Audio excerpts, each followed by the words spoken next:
Okay, looks like we're now on YouTube.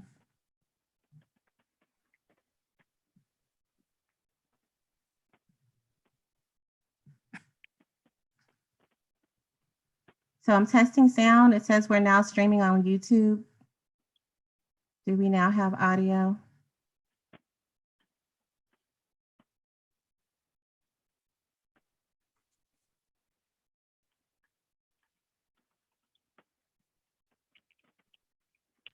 It's buffering on my end, so I can't tell if we have audio as of yet too. Okay.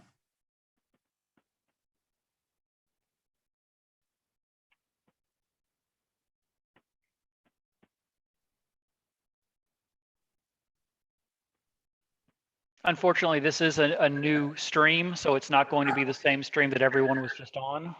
All right, just put the link in and I'll put it in the chat. Okay.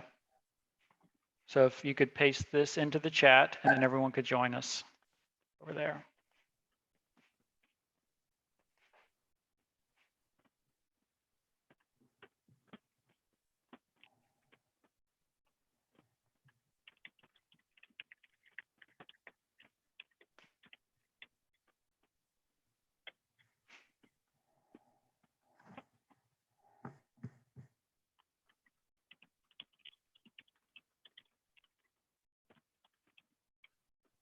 Brendan, in the caption of the current streaming splash page, can you put the new link there too, just so that it's there permanently?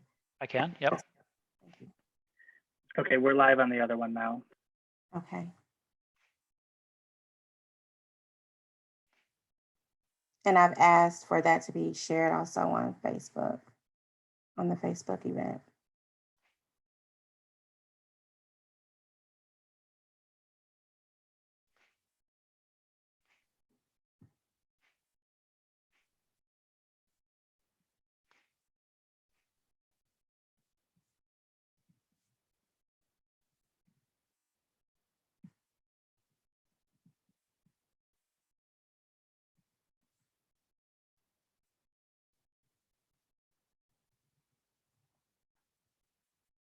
Brendan, will you let me know when I should start?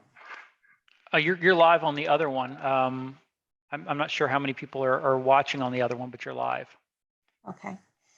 Well, to our audience, thank you so much for your patience. We truly do apologize for the technical difficulties we experienced earlier. My name is Tiffany Roberts.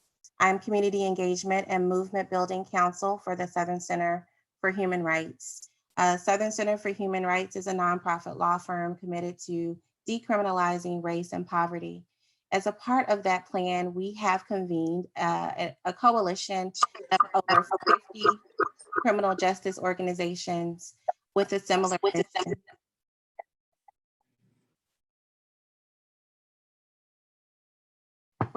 mission.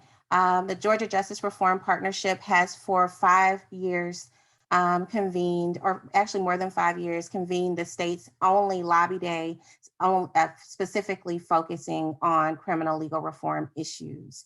We also do community outreach events and political education. As a part of our 2020 agenda, we decided that we would hold forums around the state of Georgia to educate communities about issues that prosecutors face in our 159 counties. Obviously, because of COVID-19, we were unable to produce in-person events in the state of Georgia, but we did find the race in Fulton County to be of particular importance. Fulton County is one of the most populous counties in the state of Georgia, and we also have one of the highest caseloads in the state of Georgia, which causes Fulton County to send about 10 to 11% of people to prison in Georgia admissions each year. As a part of this forum, we have all 3 of the candidates running for district attorney in Fulton County: the current sitting district attorney, Mr. Paul Howard, candidate Mr. Christian Wise Smith, and candidate Fani Willis. Also today, here with us today, we have 3 expert moderators who we chose because of their experience and expertise as it relates to the criminal legal system, both as advocates, organizers, and community members. Those moderators are Tiffany Caban, Tariq Baiyina, and Pamela Winn. So the way that we will conduct our forum today is I will do some brief introductions of the moderators. And then after the moderators are introduced, we'll hand it over to Tiffany Caban, who will ask the candidates to make their opening statements. After candidates make their opening statements, they will answer 10 questions. Some of the questions are the answers are limited to 1 minute. Other questions, answers are limited to 2 minutes. And after the moderated questions are asked, then we will move on to questions from our streaming audience. We will probably be able to take no more than 2 or 3 of those questions from the streaming audience. Through the duration of the forum, we've created a tool where you can participate. You can participate in the forum through using a tool called Menti. It is MENTI.com. So if you were to go to MENTI.com and type in the code 693424. Again, it is MENTI.com. Just use your smartphone and enter the code 693424. After you enter that code, you will be able to follow along with the candidates as they're answering questions and give us an idea of how you felt about the answers that you received. And at the end of the event, we will share the results with you. So with that, I'm going to do some abbreviated introductions of our moderators, especially since you all were so patient with us as we got off to a late start. Tariq Baiyina is a board member for Common Good Atlanta and a community organizer at IMAN, which is Inner City Muslim Action Network. Tiffany Caban is a career public defender and former candidate for district attorney in Queens, New York. And Pamela Winn is an activist out of Atlanta, Georgia, and she is the founder of RestoreHER and sits on several national boards. So with that, I'm going to hand it over to Tiffany Caban to ask the candidates for their opening statement. Hey, y'all. First of all, thank you for having me, including me. I'm excited to be a part of this conversation. So to get started with tonight's forum, each candidate will get 3 minutes to give an opening statement. And so we can just go right ahead and get started here. If we could get started, we'll go alphabetically. Mr. Howard, would you like to start with your introduction to the community?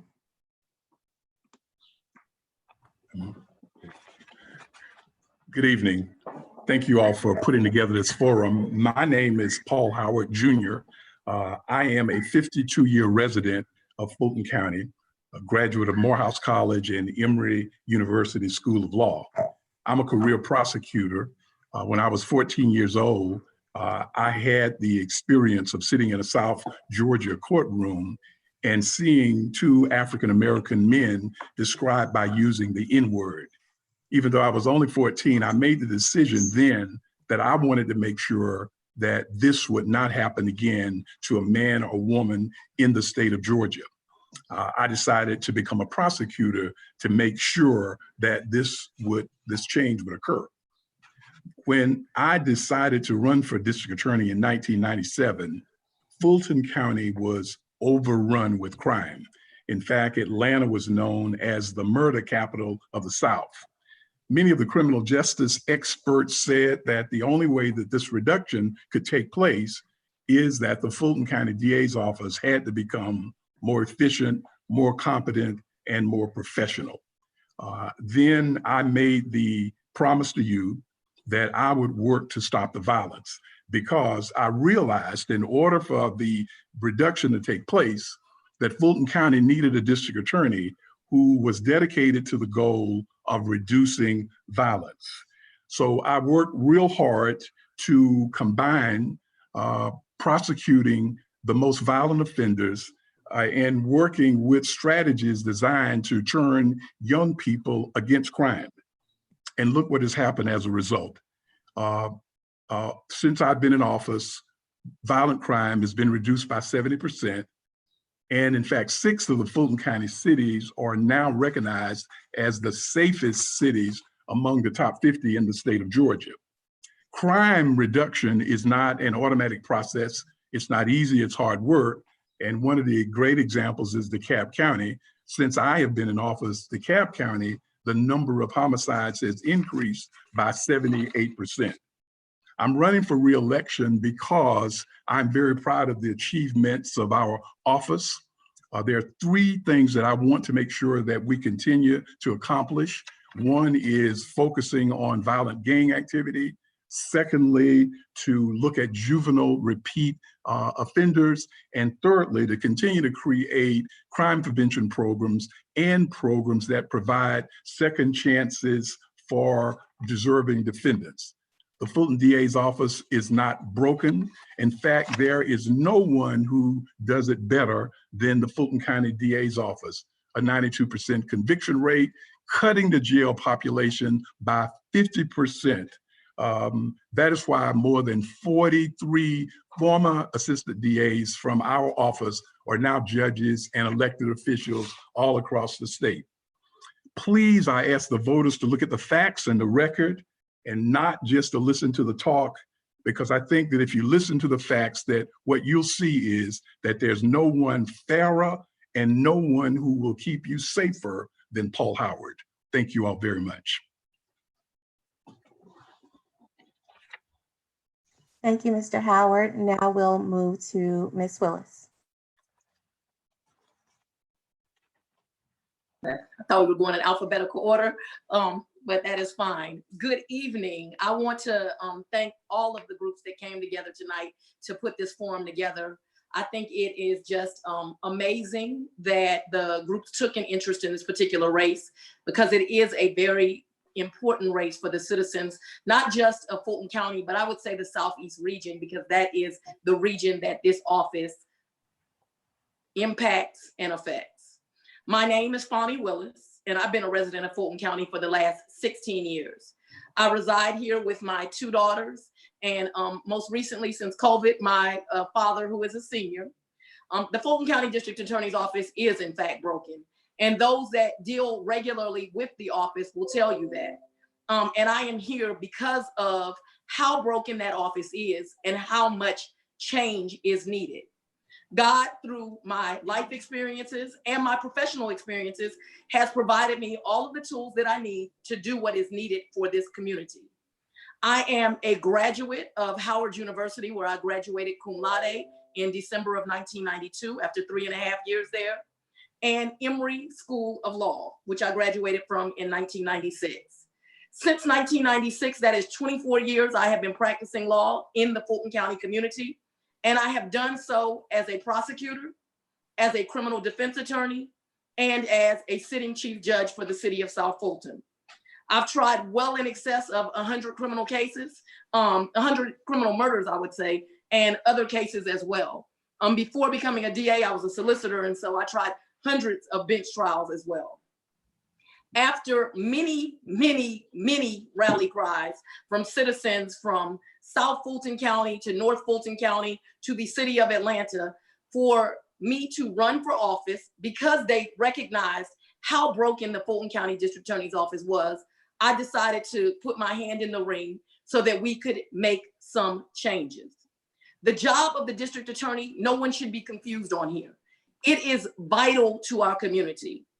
It is an office that has 245 employees, a $20+ million budget, and the individual is, I would say, the second most important law enforcement officer in the state of Georgia, only behind Chris Carr, because as the moderator already told you, it is the biggest county, it's the most diverse county, and it is the county that really has the most money and processes the most people.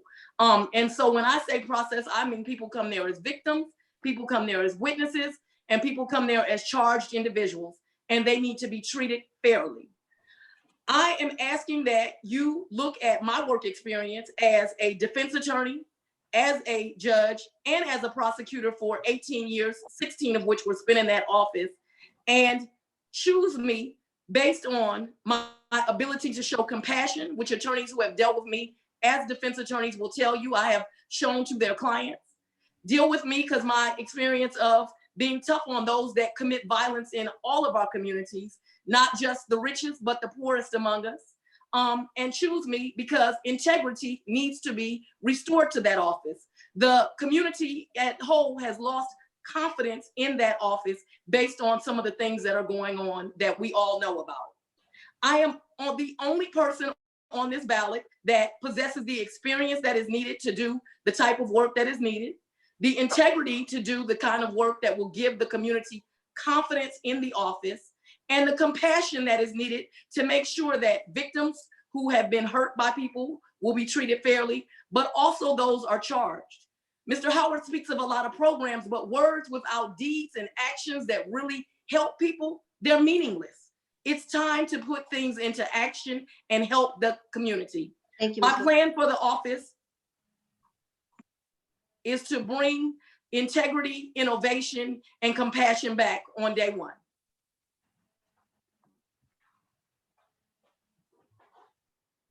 Thank you, Ms. Willis. Now we'll move on to Mr. Wise-Smith. Good evening, and thank you, everybody. Fulton County, I'm the only progressive candidate in this race, and I'll make it clear where I stand. We will end mass incarceration. We will decriminalize being Black, poverty, mental disabilities, and substance addiction. We will no longer use cash bonds, and everyone say this with me: diversion, diversion, diversion. We will value people over conviction rates and break the system of recidivism with services and opportunities. Paul has led this office for the last 23 years. Ms. Willis worked with him for 16 years as a loyal leader of his team. So I want some answers from both of you. Paul, why have multiple women accused you of sexual harassment? If this job doesn't pay enough, why did you run for it in the first place? Why did you use your prosecutorial discretion to punish the Atlanta public school teachers under RICO while no other DA in this country has done so?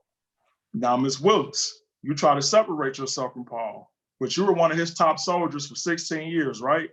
You put out a mailer saying that Paul sent Atlanta public school teachers to prison, but you were the lead prosecutor on that case, right? So why the change of heart now?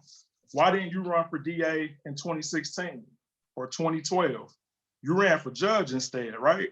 If you would have won, would you have stepped down from the bench to run for DA to fix all of the problems that you were okay working with for 16 years? But did you see an opportunity now where Paul may be vulnerable? You were tied to Paul for 16 years. So we, the people of Fulton County, deserve to know why all of a sudden you want us to believe that you were not. When I entered this race, Mary Norwood approached me. She told me flat out, if I wanted her endorsement, I would have to agree to put kids on prison farms to do manual labor. I told her I'm not going back to slavery. And I told her that I'm not tap dancing for an endorsement. So Ms. Willis, what did you agree to get Mary's endorsement? And yes, you like to talk about my experience. I am from a community that has been impacted the most by the type of prosecution that you both represent. I care about crime victims, and I also care about people who have lost their way. Not only did I spend 7 years as a prosecutor, I also have a master's degree in management. You both talk about experience like I am less than you, when quite frankly, you only have more experience because you are older than me. So while my opponents laid the foundation for the status quo, I led a $70 million project at Grady, one of the largest health systems in the South. I trained doctors and nurses who have shown their superhero powers during this coronavirus crisis on how to use automated medical supply machines. I also developed a business plan for pregnant, uninsured women to receive prenatal care. I handled EEOC claims, and I wrote use agreements and facilities contracts. 16-32B is zoning law that I wrote for the city of Atlanta. I served on the Atlanta Police Foundation's board, where I helped build the At Promise Center, where I know kids on a first name basis. I've spoken at several schools in Fulton County to inspire our kids to reach for their dreams instead of falling into the system. So what have you both done for our kids other than lock them up? I am proud to not have the experience of abuse of prosecutorial power that Fani and Paul have displayed for 16 and 23 years respectively. Fulton County, if you are ready for a leader who will end mass incarceration, no longer use the cash bond system, right the wrongs of the failed war on drugs that destroyed the Black community, break the school to prison pipeline, create an office where a culture where women are safe from harassment and employees are not driven by abuse of power and fear, and a leader who will never seek the death penalty ever, then wise up and on June 9th, vote for Christian Wise Smith. Thank you. Thank you all. So I think we're going to move into our first question here. Conviction integrity need not be limited to cases from decades ago. The prosecution of Atlanta public school teachers was the only instance in US history of the RICO Act being used to charge teachers as actors in a criminal enterprise. At least one teacher who was prosecuted received no bonus money, and her test scores did not count because her students were too young. Ambassador Andrew Young and Reverend Dr. Joseph E. Lowery called for compassion in the wake of the prosecutions. Last week, DA Howard said that children involved in the cheating scandal are now failing in high schools. So here's the question. It's got a couple parts to it. As DA, would you direct the Conviction Integrity Unit to review each conviction in this case and recommend non-custodial sentences where appropriate? And why or why not? And let's start in the opposite order, and we'll go ahead and start with Mr. Christian Wise Smith. Well, the Conviction Integrity Unit. Oh, and I'm sorry, just to interrupt for 1 second. Each of you has 2 minutes to answer. Thank you. So the Conviction Integrity Unit was something created recently by Paul that I believe wasn't in the people's best interest. I think he knew an election year was coming up. DAs across the country have implemented these type of systems more recently, and his Conviction Integrity Unit is reviewing cases that he has presided over as DA for the last 23 years. So I'll take it a step further. I think that it would be appropriate for the next DA to lobby the governor for pardons on these cases. I don't think that felony conviction should have ever been sought in this case. Like you mentioned in the call of your question, there have been cheating scandals by teachers across this country, but no other place led a felony prosecution like that here in Fulton County. And the RICO Act was created in 1970. It was designed to combat organized crime. When you look at the cases that have come under RICO since 1970, none of them come close to including a school system. In one other forum, Ms. Willis mentioned that RICO was designed for corporations, but school systems are not corporations. And so to answer your question, yes, if the only option was to review this through the Conviction Integrity Unit, absolutely. But taking it a step further, I think that lobbying the governor for pardons is something that a DA who agrees that these teachers should have never been prosecuted anyway would do. Thank you. We'll move on to Ms. Willis now.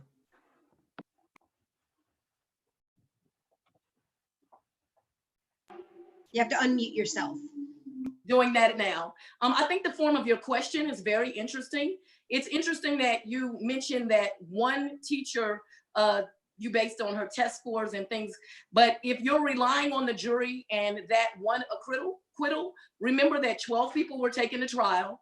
The jury was very diverse, 6 African Americans and 6 Caucasians. There was a diverse playing field, not just of race, but of education and socioeconomic status. All of those people listened to the evidence from a cross section of the community. And you are correct, they acquitted the one person that you were talking about, but it is not fair not to mention the 11 that they convicted. People keep talking about the teachers, and the teachers were all offered a diversionary program. So let's make that clear. But what we also need to remember, and what I have been very, very disheartened by, is that middle-class African-American people and middle-class people in general have lost sight of these poor children. These were the poorest children from the poorest neighborhoods, and their only way out of their circumstances was education, and that was stolen from them. And Mr. Wise, if you had shown up at the last forum, you would have heard me say, I did not put that mailer out. I stand behind the fact that I was a voice for children. So everyone should hear me. When I do something, I put out a mailer that hit today, my name is on it. When I put out a commercial, my name is on it. I am not the type of person to throw a rock and then hide my hands. I stood up for children, and anyone that has a problem with the fact that I stood up for children is never going to hear me say that I think that that was something wrong. As far as your question regarding the integrity unit, I would allow all convictions to come through there if someone applied to be reviewed and let that process work its way. But it would not be a special treatment. Thank you, Ms. Willis. And before we move on to Mr. Howard, I just want to remind folks that you can use menti.com to participate in the conversation. So MENTI.com. And when you get on that screen, just enter in the numbers 693424, 693424. So go ahead, Mr. Howard, 2 minutes. Thank you for the question regarding the Conviction Integrity Unit. We believe that it is a revolutionary approach to our Fulton County criminal justice system. In fact, we are the only DA's office in the state and the only one in the Southeast with such a unit.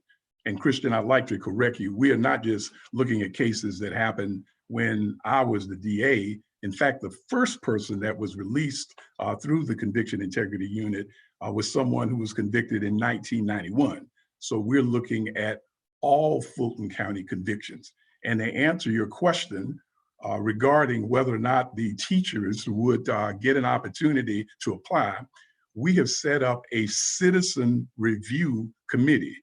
And that committee will examine cases. Once they examine cases, they will then make a recommendation to me.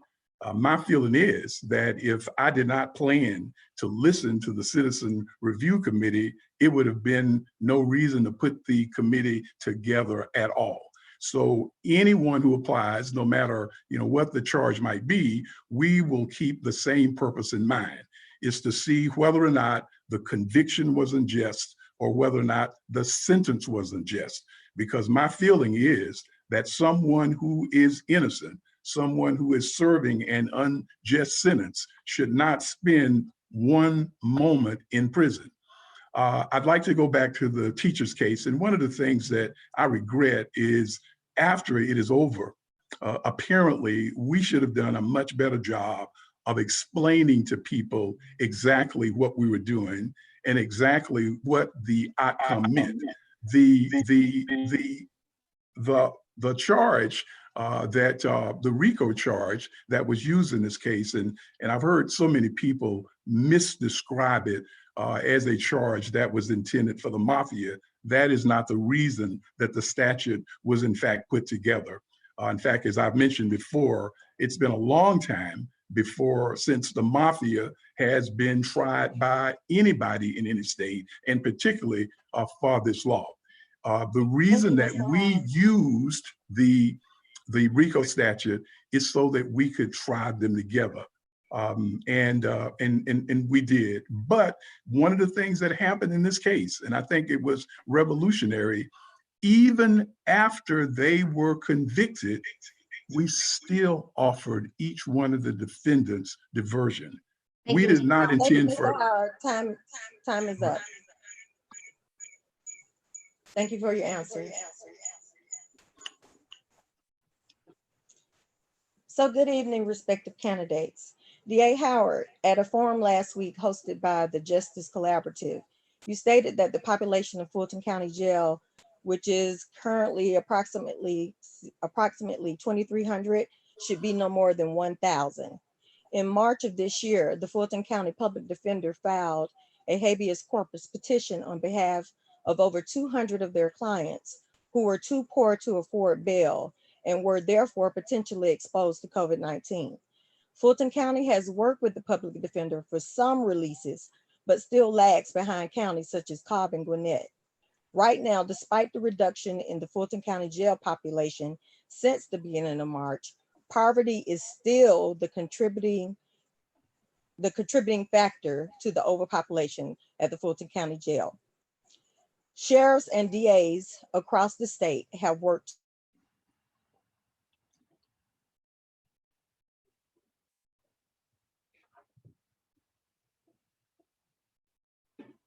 It looks like Pam. As a DA, will you commit to no longer?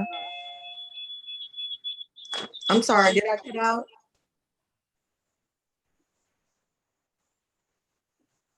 Yes, you can keep going. You're back. Did I cut out in the midst of the question? Yes. Okay, I'm sorry. So sheriffs and DAs across the state have worked to release thousands of individuals who cannot afford bail in the midst of coronavirus.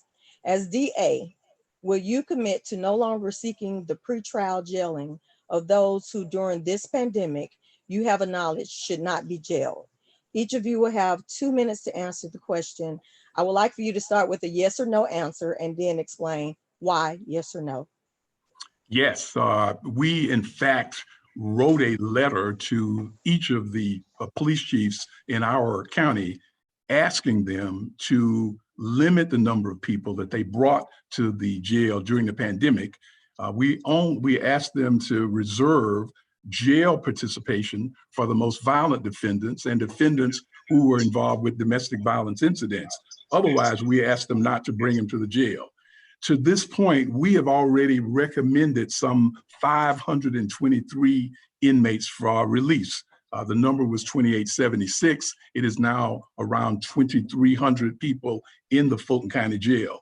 And so we looked very hard. We evaluated each one of the defendants there, and we agree that people should not remain in jail simply for economic reasons. But remember, prosecutors make recommendations to the court, and in fact, many of the defendants that we recommended should be released, the court would not allow those defendants to be released. But I would make that commitment not only during the pandemic, but also afterwards, because I believe that our jail population should be less than 1,000.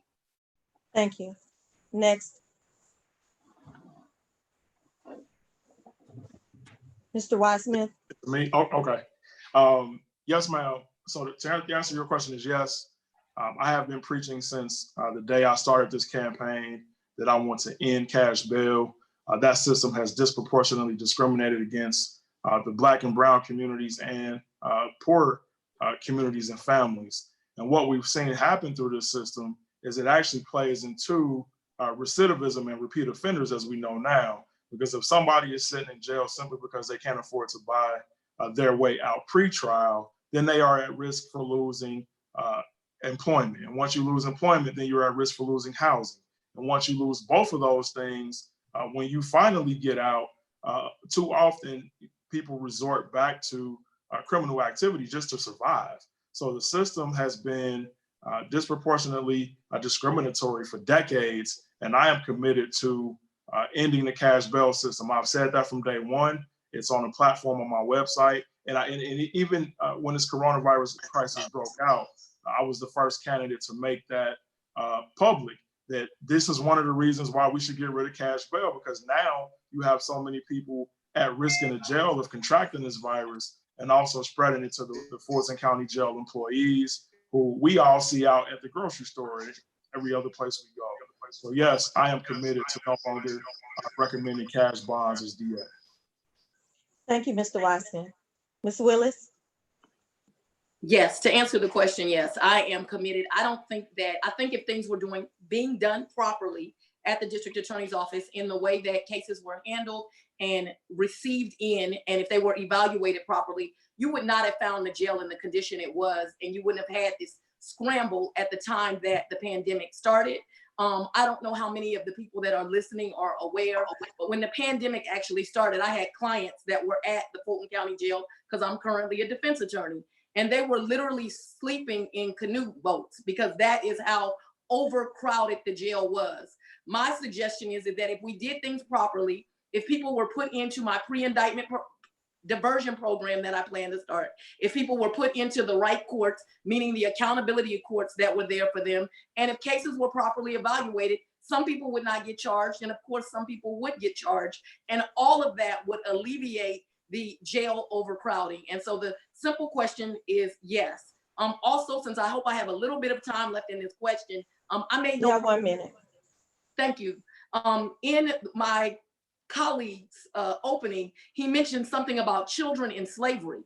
I have made no promises to anyone and have never even heard such a ridiculous statement. That candidate seems to want to lead by divisiveness. The district attorney will represent everyone from the city of South Fulton and Hateville and Union City, all the way up to Johns Creek. I plan to represent all of the citizens of this county, make sure that they are all treated fairly, and people will not be judged based on their race or their socioeconomic status. And never would I agree to such a thing. And I think it's just an offensive and a cheap shot to try to gain some momentum, and it's just inappropriate.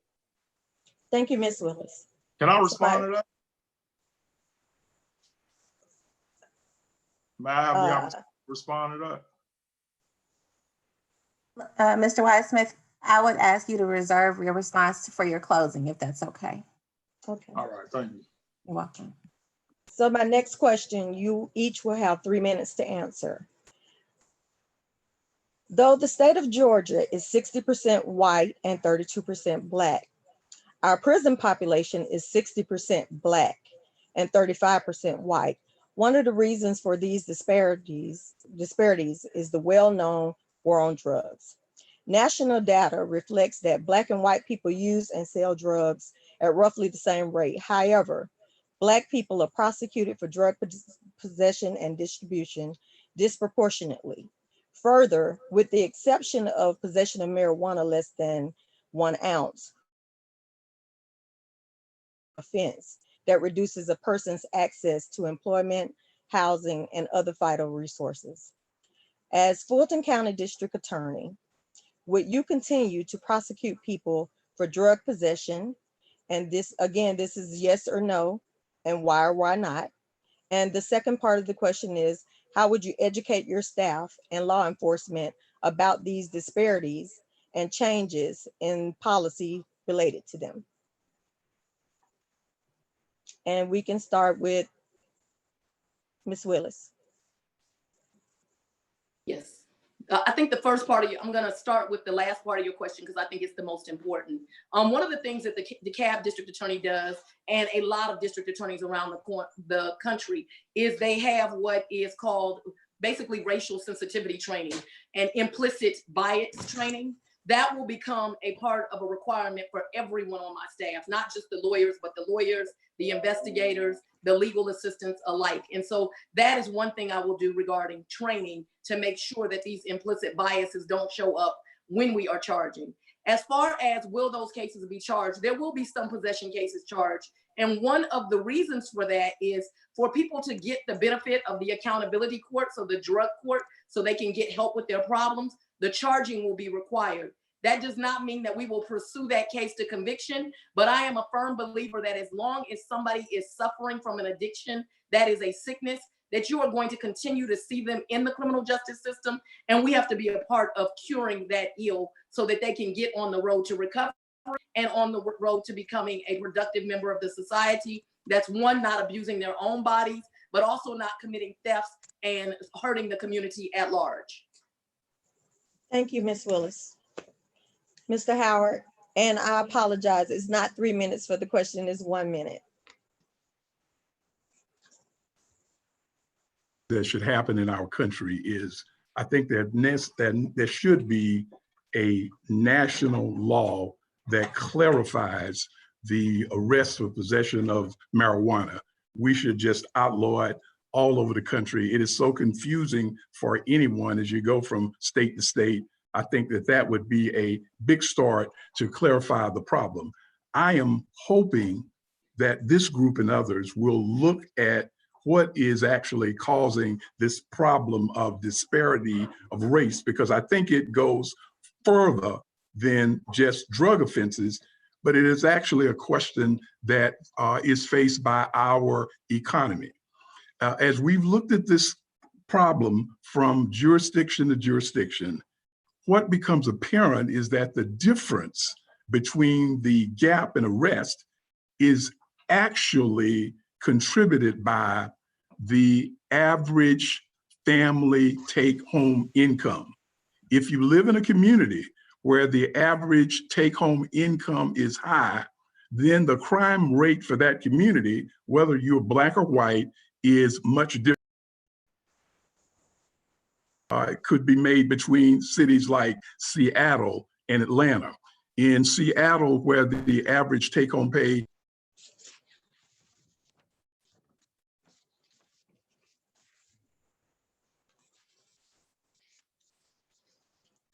Sorry, time's up.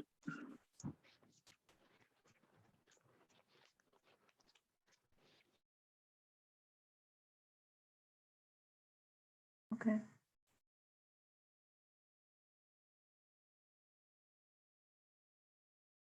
Can you guys hear me? Is it my time to respond, or are you going to let Mr. Howard finish his since his mic went out? It's your turn to respond, Mr. Weissman. Yeah. Sorry. So the answer to your question, will we still pursue possession prosecutions? The answer to that question is no. And it's interesting that Mr. Howard brought up Seattle. So in 2011, Seattle created a program called LEAD, where folks arrested for a drug possession were given the opportunity to be aligned with services to help break them out of those lifestyles. And from 2011 to 2018, when I had the opportunity to go out there to study this program, they've had over 500 success stories where these people now have jobs and they have apartments and they are off of the streets and they are getting help with their mental health disabilities and their substance addiction issues. And so there's already a pilot program in place in Atlanta, pre-arrest diversion, who operates kind of like the operation out in Seattle. And so my mission will be to partner with PAD to divert every drug possession case to align people with the treatment and the services that they need to break out of that lifestyle. And as far as marijuana, I will not prosecute possession of marijuana at all. I can tell you a history lesson going back to 1910 and the Mexican Revolution and how. Time's up. Okay. So Tariq, we're handing it over to you. Mr. Weissmith, we muted your mic because time was up. Moving on to the next question. Thank you. Okay, thank you. This question is about aid to undocumented communities, and there's a 1 minute time allotted for each of you. Undocumented people face deportation if convicted of any offense and sentenced to 12 months or more. This is the case even if they are not sentenced to incarceration. Deportation causes the separation of families and traumatizes immigrant communities. Even misdemeanor convictions can threaten Dreamers' DACA applications. As Fulton County District Attorney, you support pretrial diversion programs specifically tailored for undocumented people. And we'll start with Mr. Weissmith on this one. You kind of, on my end, you kind of went out. The last part, did you say, do I support diversion programs? Can you guys hear me? Yes, so I'll repeat the question. As Fulton County District Attorney, will you support pretrial diversion programs specifically tailored for undocumented people? Yes, absolutely. And I also want to make it clear that I resist all of Trump's policies on immigration. It will do everything in my power not to go along with those ICE procedures in place for undocumented folks living here in Fulton County. Mr. Howard? You're on mute. We can't hear you, sir.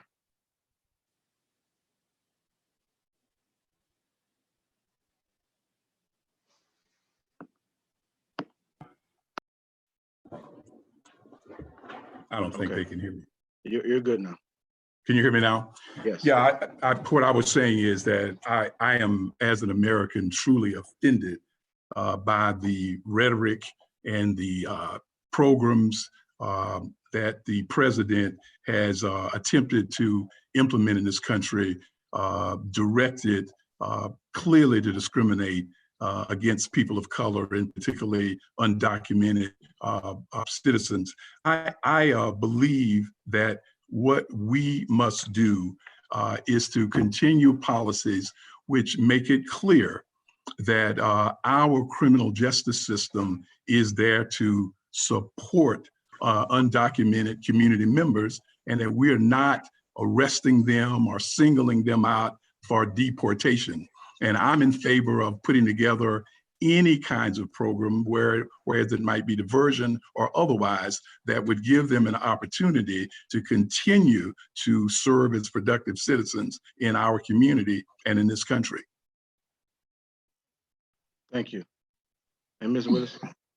To answer your question briefly, yes. And I mentioned in an earlier question that implicit bias training.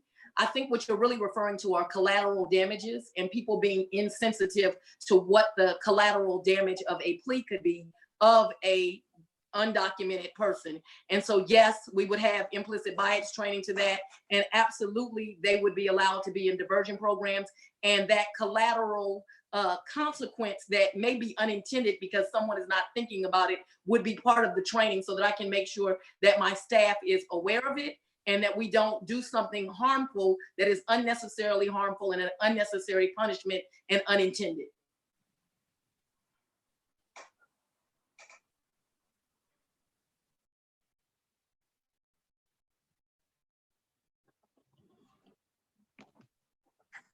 Tiffany, I'll turn it over to you.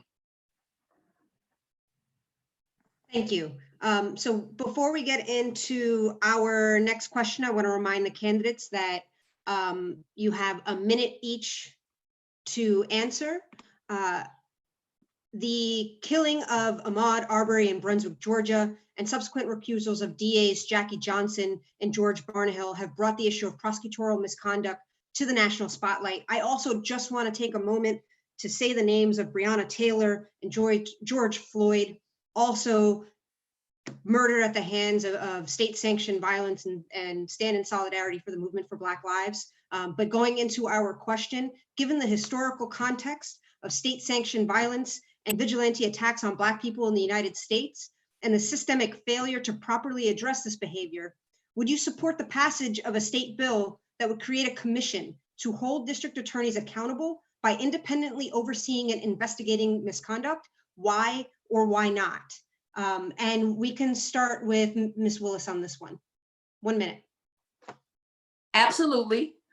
Because the conduct that happened with that DA, in particular, the second DA, because I have read the memo that he wrote on this, is absolutely disgusting. There is no place for it in our justice system, and they absolutely need to be looked at. To me, there is a clear violation of oath of office, and they need to be held accountable for that. And yes, I would absolutely support a commission that looks at prosecutors that behave in this manner. Thank you. And Mr. Howard? I think we should go even further.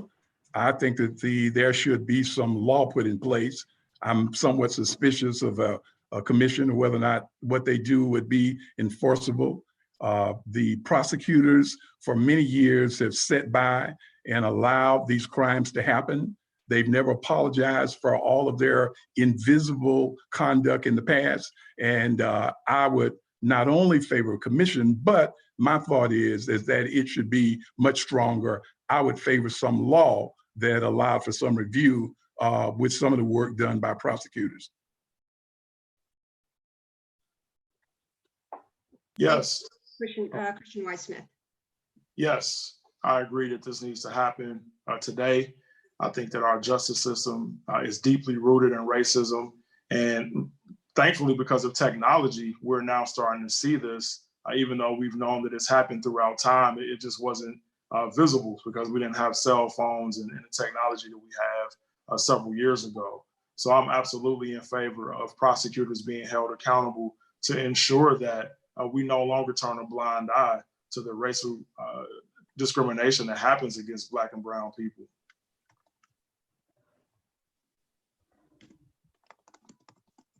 Okay, so piggybacking off of that last question, you'll each have 2 minutes apiece to answer this one about fairness and equity and consequences. Prosecutors can and should adopt internal policies intended to eliminate racial bias in prosecution.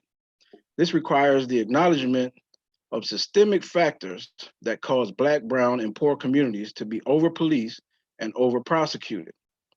Attorneys formerly employed by Fulton County district attorneys report that assistant district attorneys must make bail and sentencing recommendations based on a chart that considers arrest and conviction history only.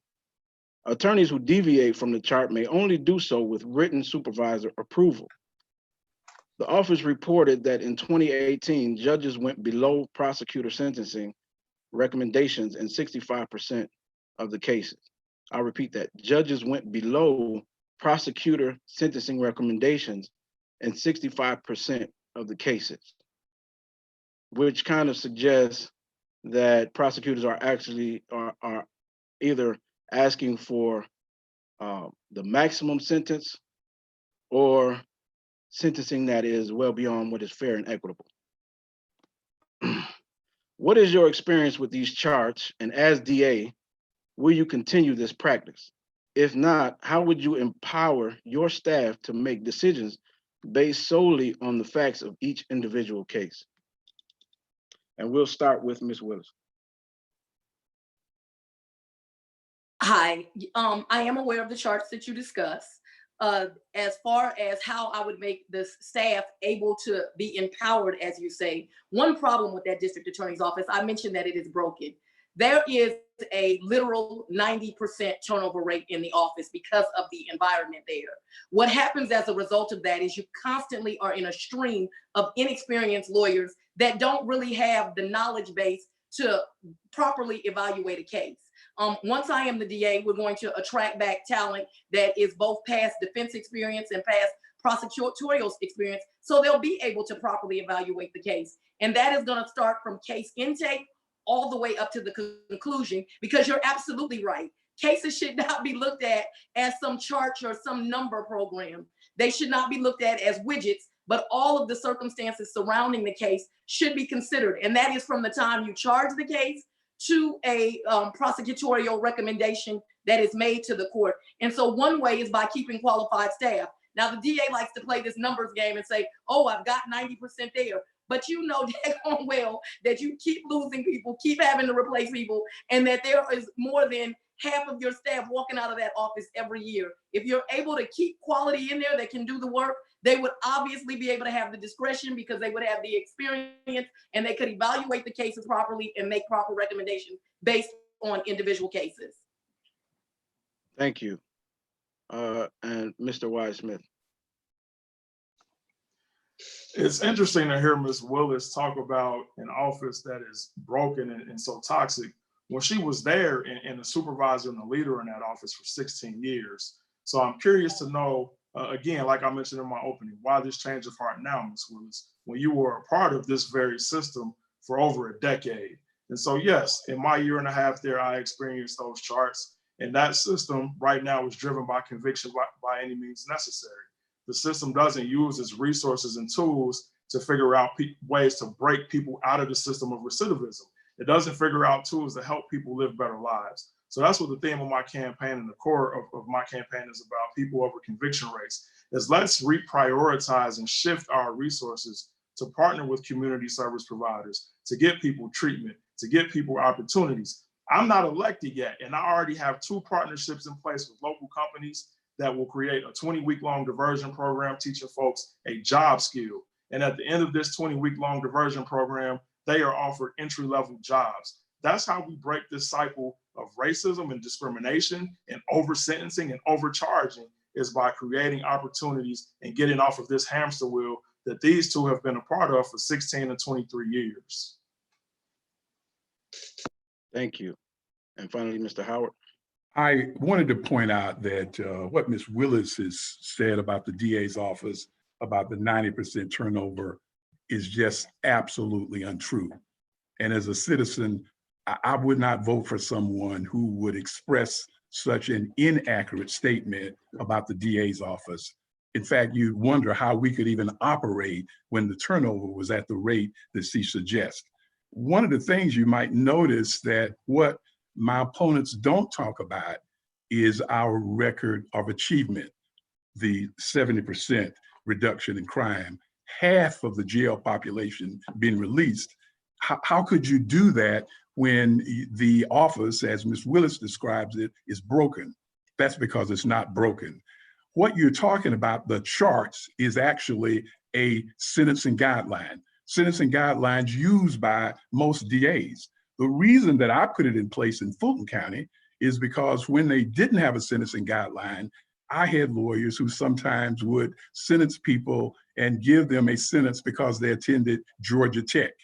I wanted to make sure that everybody was treated equally. So we developed a sentencing guideline. As a result of the sentencing guideline, what we have done is every year we have charged fewer and fewer defendants. Every year in our county, the violent crime rate has been reduced. Every year in our county, the number of people in the jail has been reduced. And based upon those facts, I would say that we have been ultra successful with what we have done.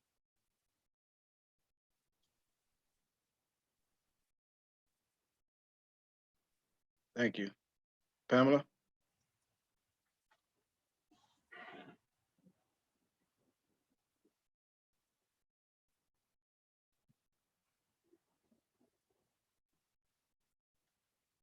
I can step in. It looks like you might be, Pamela might be frozen, so I will.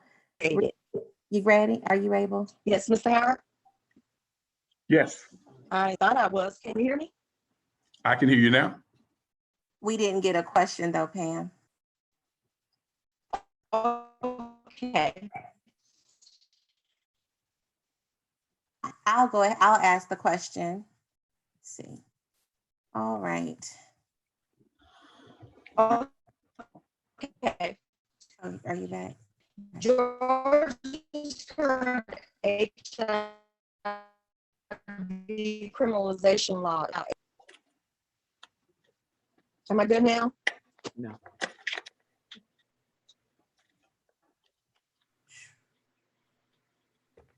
Can you hear me now? Yes. Okay. So Georgia's current HIV criminalization law is outdated and contains language that is misleading on how HIV is transmitted and contributes to the stigma of people living with HIV/AIDS.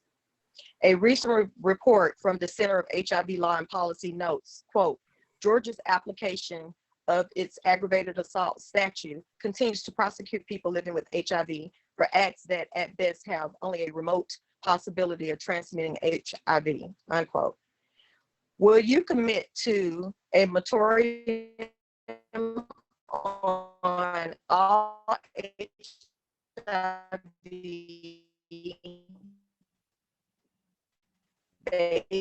prosecutions until the state legislature? I muted Pam. I'll ask the last part of the question. It's, will you commit to a moratorium on all HIV-based prosecutions until the legislature implements the DOJ recommended reforms? DOJ recommended reforms requiring clear evidence of an entity.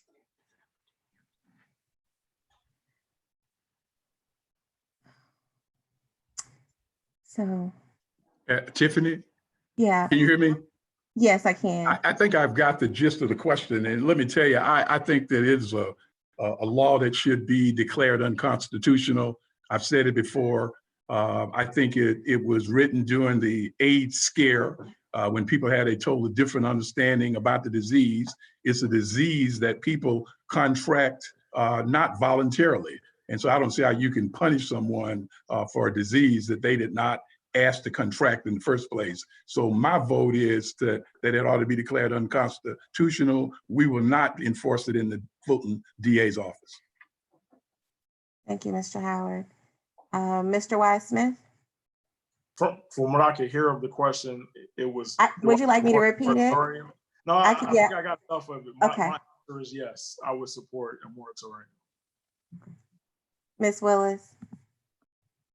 I apologize. I did not hear the question, and I am not going to answer a question that I don't know what's being asked. I don't know what I might say if I don't know what I'm answering. Okay, I'll ask the question again, okay? So here's the question. George, and this question is submitted by Georgia Equality. Georgia's current HIV criminalization law is outdated and contains language that is misleading on how HIV is transmitted and contributes to the stigma of people living with HIV/AIDS. As a recent report from the Center for HIV Law and Policy states, Georgia's application of its aggravated assault statute continues to prosecute people living with HIV for acts that at best have only a remote possibility of transmitting HIV. And the question is, as DA, would you commit to a moratorium on all HIV-based prosecutions until the state legislature implements the DOJ recommended reforms requiring clear evidence of an intent to harm or a significant risk of transmission? No, this was mine. Absolutely. I think that there in every crime should be that specific intent that you just discussed. So absolutely, I would support that. That was the last. Thank you, Ms. Willis. Tariq, I'm handing it over to you. Okay. You'll each have 1 minute for this question. It comes from Georgia Justice Project. According to the Georgia Crime Information Center, over 4.3 million Georgians have a criminal record, which is over 1/3 of the state's population. The long-term consequences of a criminal record are often devastating for Fulton County residents, even those who were not convicted. A criminal record can lead to denials of employment or lower wages and denials of housing, making it impossible for families to get ahead. Georgia's law is limited in terms of what people can clear from their record, but even accessing those limited remedies can be difficult in Fulton County Superior Court. For example, dismissals in Fulton County Superior Court that should be restricted automatically are not, and petitions to seal records can be stalled for many months in the district attorney's office. Will you pledge to work with community partners to streamline the process to allow citizens to access record restriction and sealing in Fulton County without unnecessary hurdles and delays? And how so? And we'll begin with you, Mr. Howard. You're muted. Did you hear the question? Okay, you're on mute. Okay, you're good now. Can you hear me now? Yes. I'm glad for the question, because this points out an area of not where we're talking about it, but this is something that we've done in the Fulton County DA's office. We have, for the past 3 years, tried to get a piece of legislation passed, changing the Georgia law regarding convictions. We're hoping that if you are convicted of a felony, if it's a nonviolent felony, if you haven't committed another crime in 5 years, that you should be able to get that record expunged and sealed. We're hoping that it'll pass this year, pass for felonies and misdemeanors. We believe in Fulton County alone, there are about 150,000 people who have criminal records who ought to be eliminated by the passage of this law. We set up a expungement unit in our office. One of the things that we've been overwhelmed by is the number of people that have applied.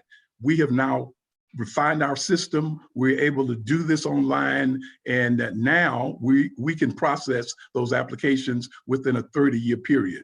We have no problems working with the community to make sure that our efforts are on time and that we can continue to provide this service for people who are seeking employment in Fulton County. Thank you. Ms. Willis, will you answer next?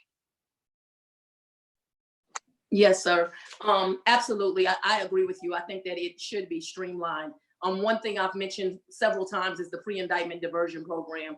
Upon completion of that program, expungement would be built in, or now we call it record restriction, would be built in. Also, I think that it should be part of the built-in process when people finish the accountability courts or diversion that comes post-indictment. All of those things should happen seamlessly. They should not add an extra layer of burden on lay people that really don't know how to do the process anyway. This could have long ago been part of the system.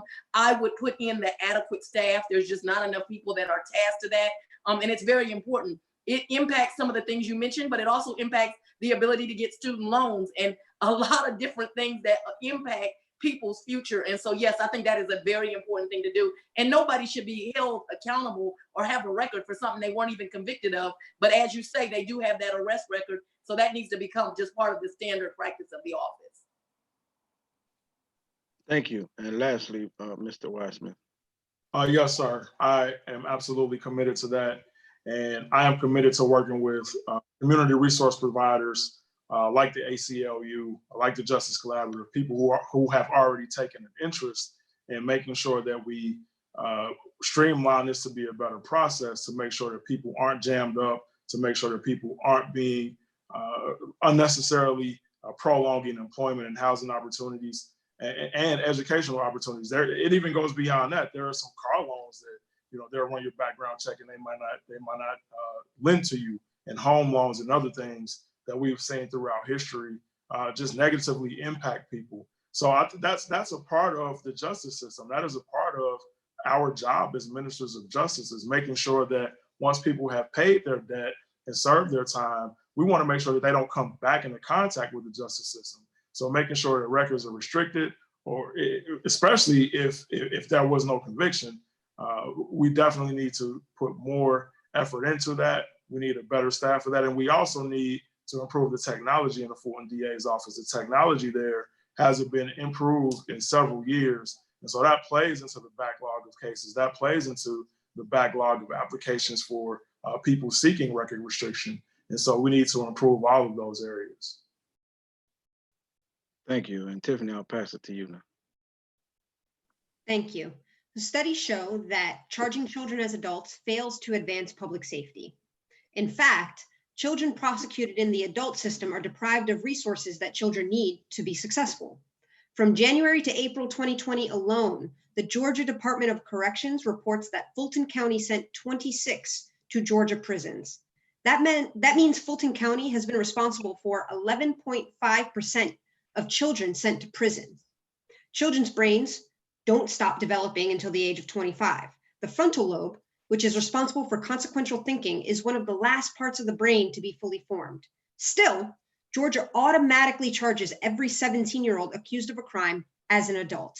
In addition, children accused of certain crimes are automatically charged as adults as young as 13 years old.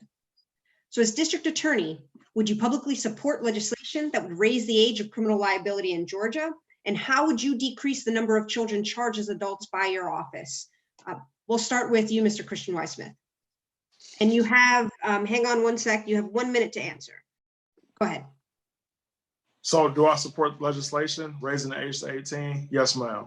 And how do we go about reducing the number of kids in the system? Two ways. One, we partner with the public school system to help break that school to prison pipeline. We know that they identify kids as early as 3rd grade.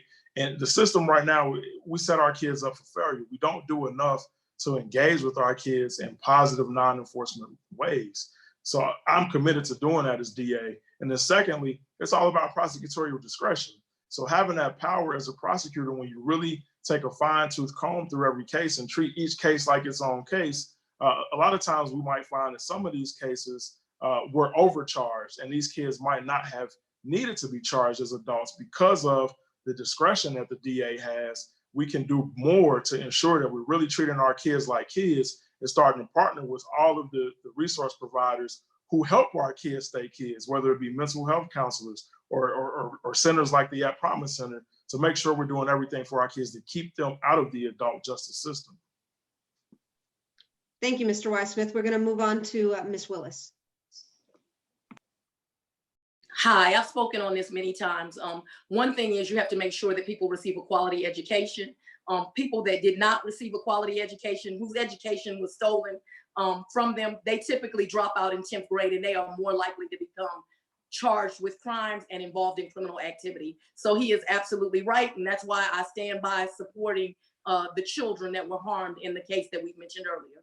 That's thing one. Thing number two, though, is I have talked many times about creating an SB 440 unit, and that unit would look at the deadly 7. Those are the kids that are charged as adults, as you just said. And what we would do is a comprehensive evaluation of not only the crime that was alleged to have been committed, but also their background to see what resources we could do to restore them. And as the deputy DA, I often made sure that those children charged with armed robbery were reduced to robbery, so they would not have a conviction on their record for life, and so that they could get the resources that they need. And I partnered them with programs that did rehabilitate them. Thank you. And Mr. Howard. discretion, what it's about is looking at the lives of the young people in our county. We have started what we believe is a revolutionary, and I hate to use that word again, approach, a program called Level Up. What we found in Fulton County is that 88% of the young people who progress into adult crimes, they were arrested 3 times or more.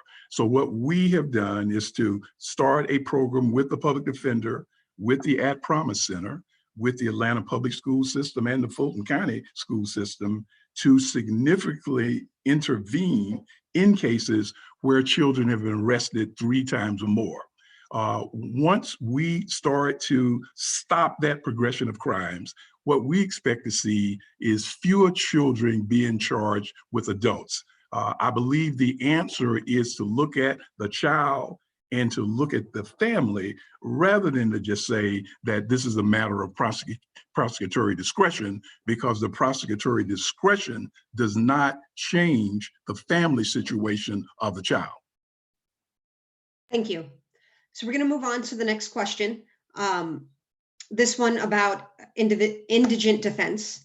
The Office of the Public Defender is tasked with ensuring that people who can't afford to hire an attorney receive zealous representation.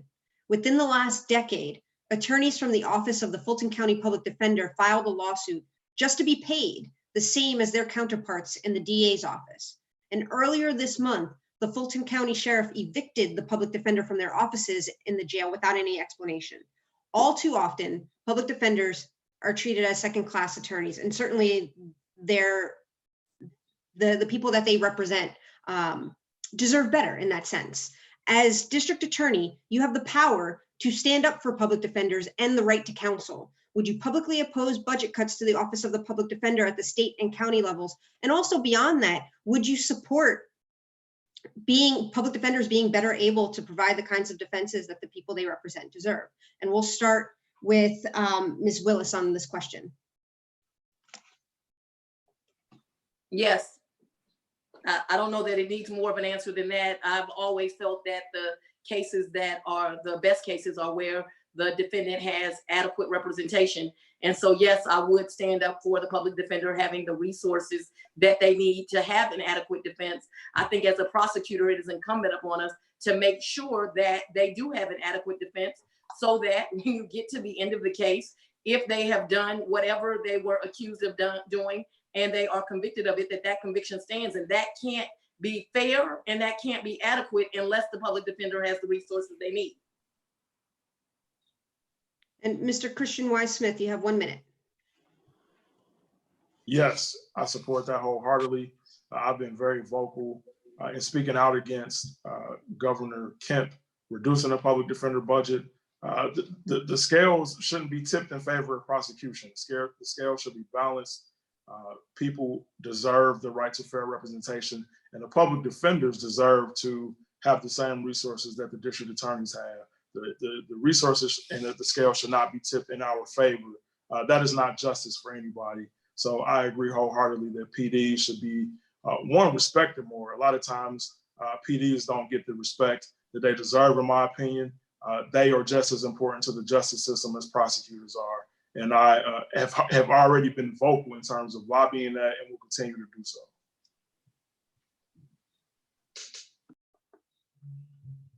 And Mr. Howard.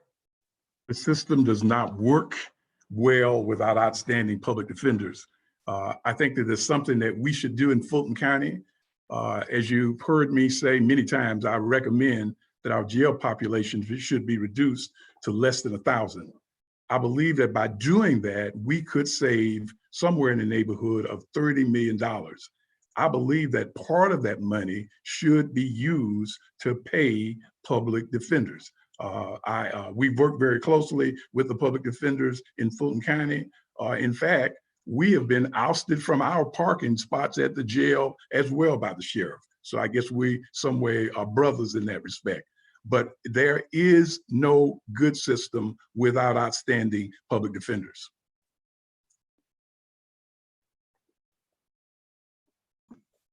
Thank you. Thank you all for that. So now we'll move into our rapid fire round. I'll ask you all a series of questions that will only require a simple yes or no answer. You can all unmute yourselves at this point, and we'll go, the order we'll go in is in alphabetical order. So we'll start with Mr. Howard, and then Ms. Willis, and then That's not Mr. alphabetical Smith. order. That's not alphabetical order. That's not alphabetical order. It's not Howard, Willis, Wise. It's by last name. It's Right. by last His name. name is Smith. But it's Oh yeah, okay. that's Wise Smith. Okay, well. His last name is Smith, but okay. It's not hyphenated. It's not hyphenated. Smith. Oh, excuse me. So then we'll go Howard, Smith, Willis. Thanks for pointing that out. So yeah, like I said, this is just a simple yes or no answer. A series of questions.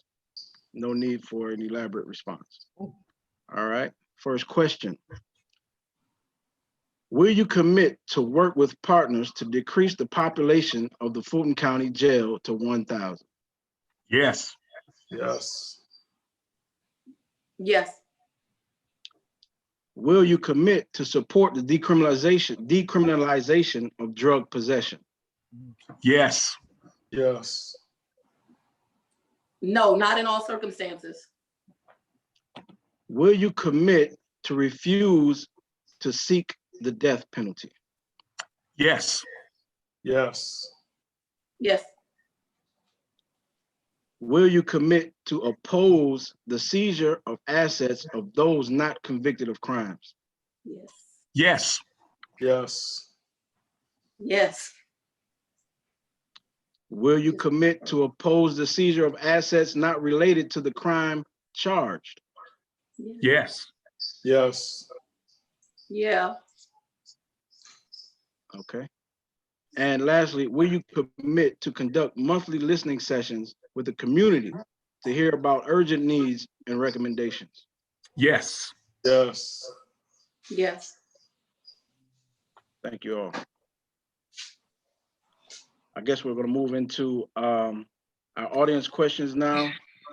For that, I'll pass it over to Shay. Stay unmuted.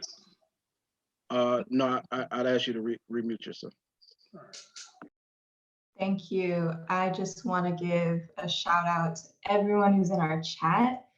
There are so many great questions happening in this chat, and y'all are really keeping this lively. So I know the candidates are the stars on the screen, but y'all are the true stars. I want to start just in the same vein as the yes or no rapid fire. There is a yes or no question that I'm going to ask for each candidate to answer. So this is a question going along the same lines of accountability and transparency. Would you be willing to make your charging statistics public? And that would include demographic data for those charged, including race. And Yep. we can start with Mr. Howard. Yes. Okay, and going down the line. Yes. Yes. Great.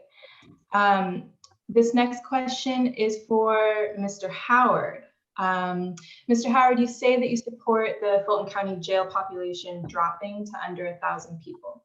So given this, there's a question from a participant. Why didn't you support the habeas filed by the Public Defender's Office? And so setting aside judicial discretion and setting bonds, how would you use your power as DA to reduce the jail population? Well, we did, in fact, to support the habeas. The habeas contained 87 names. We reviewed those 87 names and agreed with the public defender that they should be released. In fact, we even questioned why they needed to file it because we agreed to have them released.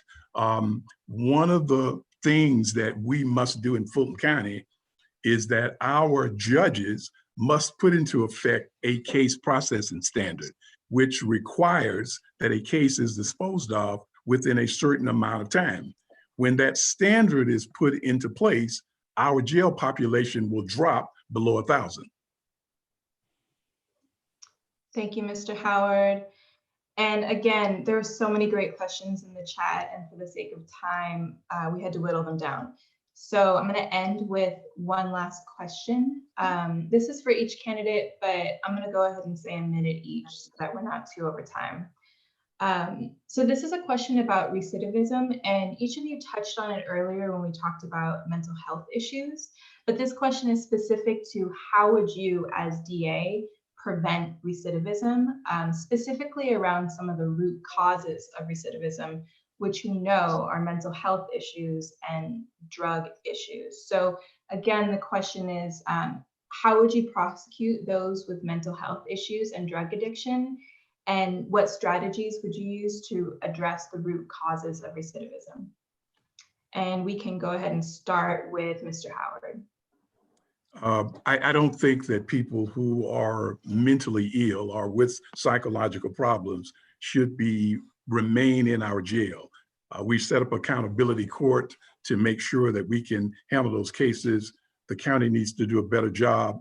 The accountability courts needs to stretch over into the state court. They need to be more robust in our juvenile system.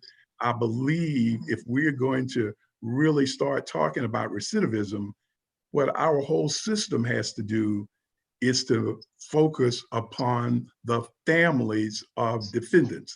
What we're doing now is we're simply in court talking about sentences that we're recommending to families, and many of the sentences require the defendants to be returned to their families. But we are not paying a lot of attention to the nature and structure of the family itself. I believe when our criminal justice system devotes more focus and more attention on the family, then we can start to see some tremendous declines in recidivism. Thank you, Mr. Howard. Ms. Willis, you're next. Are you able to hear me? Yep. By simply making sure that the programs that are already there, meaning the accountability courts, nothing that the district attorney set up, but that the court set up, are utilized. If they have been properly utilized, then you would not find as many people in the court system over and over again, because we do not make full utilization of those particular programs. You're finding a lot of people that they're not kicking that drug addiction. They're not getting the resources they need for their behavioral health problems. But let me say this, the accountability courts cannot do it on their own. We are definitely going to have to partner with outside resources to make sure that there is enough bed space and in-house programs for people that really need that extra touch. They just can't go home and kick their drug addiction. They do need to go someplace where they can have in-house treatment for a while. I have lots of community partners that I utilize for these things and will continue to utilize. And I think that that will reduce those people that do have the mental health issues and do have the mental health issues. And so that's what I would do. Thank you, Ms. Willis. And Mr. Wise Smith, bring us home. So I've been very vocal and said it a bunch of times that I want to use the system implemented by Seattle, Washington in 2011 called LEAD. In that system, they partner with community resource providers to help attack the root causes of crime by getting people the treatment and the services that they need, because the jail was not designed for, it does not have the ability to cure substance addiction or to treat mental disability. So we need to partner with people who specialize in that to help people live better lives. And another way that we do that is by providing opportunities. That's why I've been preaching over and over that I want to have several relationships in place with local businesses. And I already have 2 throughout my campaign who are willing to provide job training and entry-level jobs to people to also help them break out of the cycle of recidivism. Because if we keep doing the same thing that we've been doing and expecting a different result, as we all know, that's the definition of insanity. So if we want to break ourselves out of this system, we have to be wiser about how we use our resources. And we do that by working with folks like PAD, pre-arrest diversion. We do that by working with people like the At Promise Center, who have wraparound services that include Chris 180 with family counseling, and they help with homeless kids and all types of treatment and services. So the DA's office and the jail are not set up to combat these things. But if we are smarter with our resources and we partner with people who are, we break that cycle of recidivism and we create more opportunities for people to stop committing crimes. Thank you, Mr. Wise Smith. I want to once again thank you for everyone who's been in this chat and who's been participating. We've got a really lively audience, and it makes these kinds of forums a lot more engaging. So thank you. And thank you to the candidates. We really appreciate you being here. I'm going to pass it to Tiffany Roberts to close us out. Thank you, Che. That was Che Johnson Long helping us with the audience participation or the streaming questions. At this time, we will open the floor for the candidates to give us your 3-minute closing statements. And I guess we will, Ms. Willis, we'll start with you. I'm trying to think about, so you went second. We'll start with you, Ms. Willis, and then we'll move to Mr. Howard and then Mr. Weissman. Well, I think the theme got developed in this forum. The DA said, I would not vote for someone who lied about his retention rate. What I would like to tell the people listening is, I would not trust someone's numbers that was currently under 3 federal lawsuits from 3 female employees. I would not trust someone's numbers that currently is under investigation by the GBI for taking funds that he says he wants to help children. And it is a fundamental duty of the district attorney to help people. You took $170,000 of a $320,000 budget and you paid yourself with it. It's just very disappointing. It is disappointing that you took another 5 and paid for the elite commerce clubs. Was the Crips there, the Bloods, or the Gangster Disciples? Were you serious about really stopping our gang problem? We have a gang problem here in the city, and we need to, and when I say the city, I mean the county, and we need to give those children every opportunity and every chance to change their life around. The district attorney can be a beacon of hope. It can be a beacon of hope for those people charged. It can be a beacon of hope for victims that are there at their lowest when they are victimized. It can be a beacon of hope to witnesses that come forward and have the courage to tell the truth and do what is right. It can be a beacon of hope to young lawyers who can get training under a tutelage of integrity, which is what I offered. What else would I not vote for? Mr. Wise Smith has novel ideas. Some of them are great ideas, but he lacks the experience. Let me say that again. He admitted to you on this forum he was a DA for 18 months. He has never tried a felony case, and when he sat second chair on one, he fell asleep.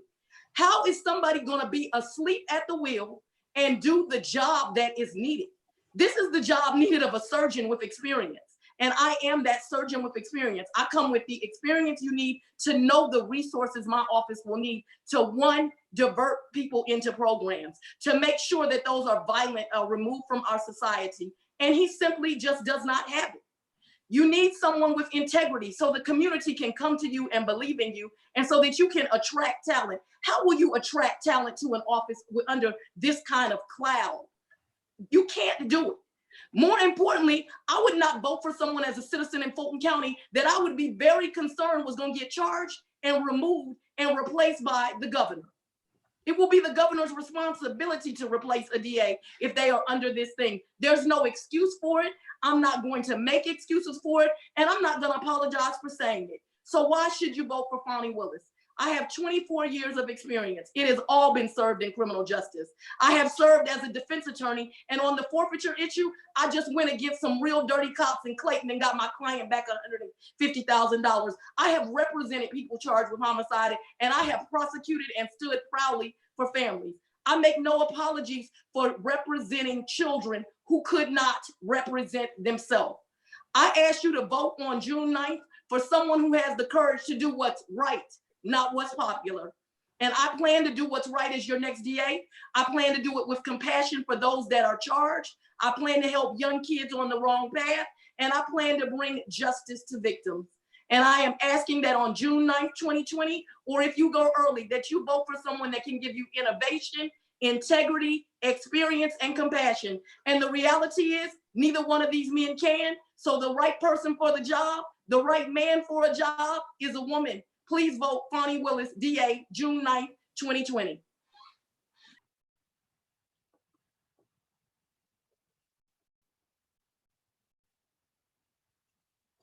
think it's- So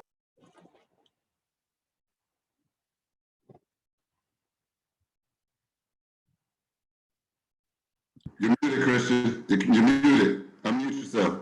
Okay, I just unmuted you. You should be able to talk. you guys hear me? Yes. All right. So I'm going to start off by talking about a little bit of history. In 1865, Black codes were passed. And these were laws post the Emancipation Proclamation put in place to control and restrict the now freed Black slaves. And so fast forwarding to 1910, the Mexican Revolution happens. You have an influx of our Mexican brothers and sisters flooding the US. And that's when you start to see the laws and the views around marijuana change. And so our justice system, going back to post-slavery, has been very deeply rooted in racism and discrimination. And that system has continued because nobody has stepped up to call it out. Nobody has stepped up to do anything about it. And nobody has stepped up to level the playing field. That's why I'm running for DA, to make our system value people over conviction rates. And so this election is really about one question. Do you want to continue with the status quo, or is it time for Fulton County to join the rest of the country in demanding a district attorney who will break away from the past and usher in a more just future? Both Paul Howard and Fani Willis represent the past. Together, they helped shape the DA's office that we know today. Mr. Howard has run the office for 23 years. For all but 6 of them, Ms. Willis was a loyal member of his team. I have never fallen asleep in court, but I guess Ms. Willis has been asleep for the last 16 years because now she all of a sudden claims problems with these systems and these procedures and the leadership of Mr. Howard when she served as one of his top soldiers. So if you prefer to remain in the past, by all means, vote for Paul Howard, vote for Fani Willis. If you demand change, I am the only candidate that can bring that about. As Ms. Willis has pointed out, and as we all know, Mr. Howard faces allegations of harassment and corruption, and these allegations suggest that he is not fit to lead. But they speak to much more than that. They speak to the culture of that office. We do not only need to replace Paul Howard, we need to replace that culture. My name is Christian Wise Smith. I'd be honored to serve as your next Fulton County District Attorney, where we change our culture to value people over conviction rates, and we change our culture to be about you, the people. So on June 9th, wise up, vote Christian Wise Smith. Thank you. All right. Thank you. Oh, Mr. Howard, you're next. I want to thank the Justice Partners for putting this forum on. In each one of the forums that I've been a part of, I've commented about our coronavirus problem that's going on in this country because it has been such a danger to both our community and this country. And again, my heart goes out to any of our citizens who lost a family member or a family friend.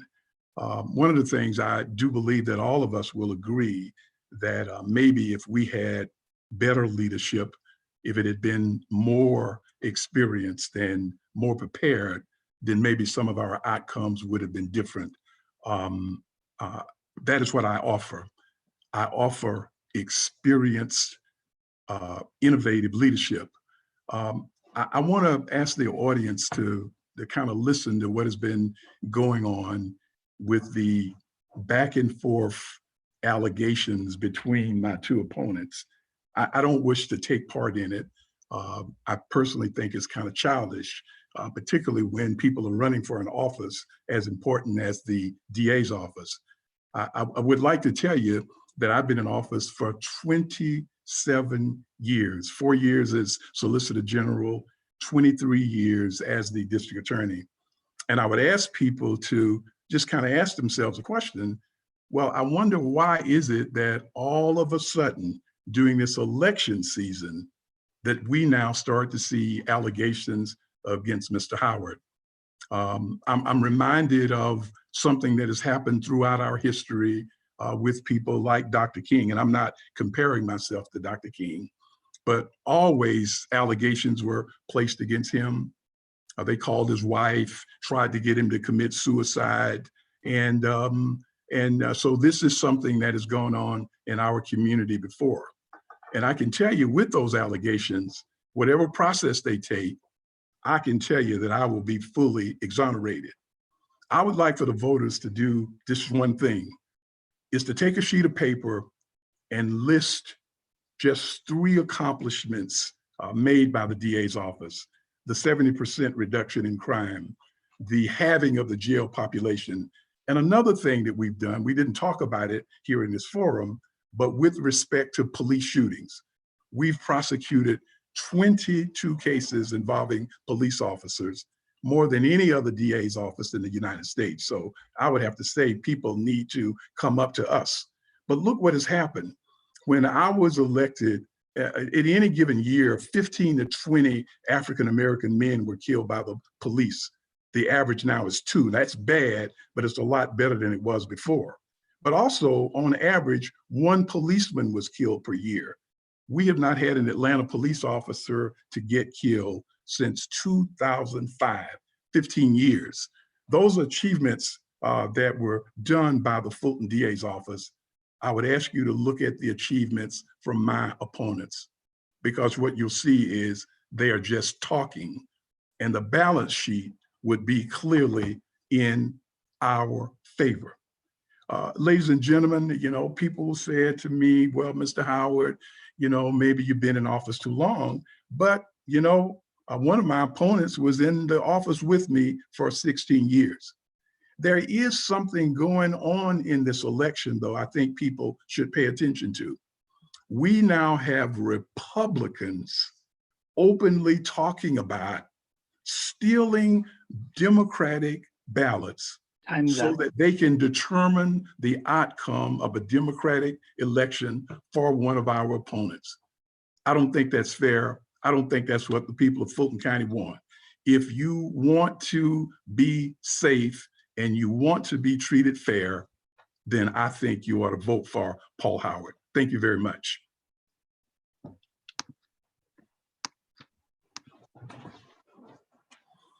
All right. Thank you, Mr. Howard. Thank you to all of our candidates. We appreciate you all bearing with us, especially since we got a bit of a late start due to our technical difficulties. I do want to remind you all that you can give your feedback at menti.com with the code 693424. There's also a space for you to share your email address if you'd like to stay in touch with the Georgia Justice Reform Partnership. I gave you a bit of an overview about our work, and I wanted to give Tiffany Caban an opportunity to share a little bit about the work of the Working Families Party, who is our co-sponsor for this event. Before I hand it over to Tiffany, I just want to remind all of our Fulton County residents that early voting ends on June the 4th. Voting by mail requires that your ballot be received no later than 7 p.m. on Election Day, which is June the 9th. So again, early voting ends on June the 4th.